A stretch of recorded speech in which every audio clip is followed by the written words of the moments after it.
They carried placards. That was the trigger because an understanding had been reached in the Business Advisory Committee meeting, both between the Treasury and the opposition, that something like holding of placards would not be allowed, would not be done, and there was consensus, so to say. And in fact, it's bad because bringing in placards shows that you came prepared. It's almost like a guilty mind.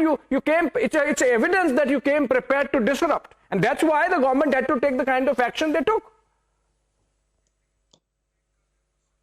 Well, Abhishek, it's a very legitimate, question that the united opposition had towards the ruling dispensation and the Treasury benches. So I really don't feel, every action has an opposite reaction, and what we are witnessing at this point in time is really unprecedented, so to say. And as I said, the united opposition is always ensuring that the house is in order, and they follow the procedures of the house. But after having demanded the chairperson and the Rajya Sabha chairman and the speaker of the Lok Sabha for statement from Home Minister, and it is being uprightly rejected. So this is what the opposition felt at this point in time to raise their demand.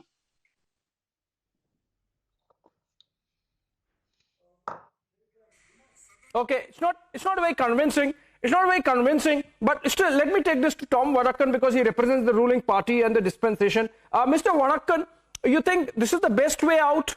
I mean, it's bad optics even for the BJP. I mean, it sort of gets bad press. It attracts bad press, not just within India, outside also perhaps. Well, let's look at this. There has been an attack on the temple of democracy, and investigation is ongoing. And what is their demand? That the Prime Minister or the Home Minister makes a statement in the House. Well, very well, if it was a simplistic situation where they could go on record. When you have an investigation in progress, and there are perhaps some inputs indicating certain fingerprints of certain political parties, then the Home Minister and the Prime Minister have ensured that they are very careful in what they say before coming into the House, because everything there goes on record.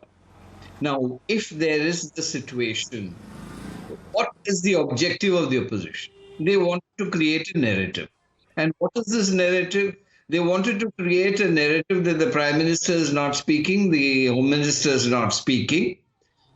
This was the same narrative, you remember, on Manipur. When finally things came to light, the Prime Minister spoke, the Home Minister spoke. The entire opposition party, led by the Congress party, walked out. So the game is the same. Now their intention is to create a narrative that there is anarchy in this country.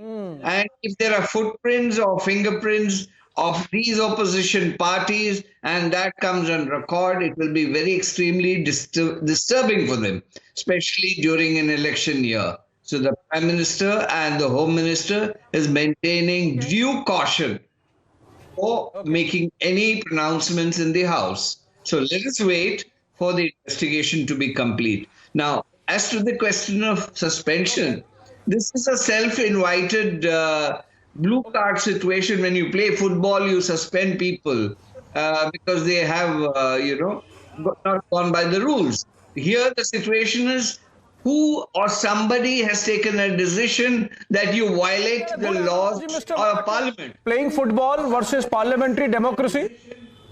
No, let me complete this. You play the game to ensure that these people are suspended. So you grab headlines. So the narrative is very clear.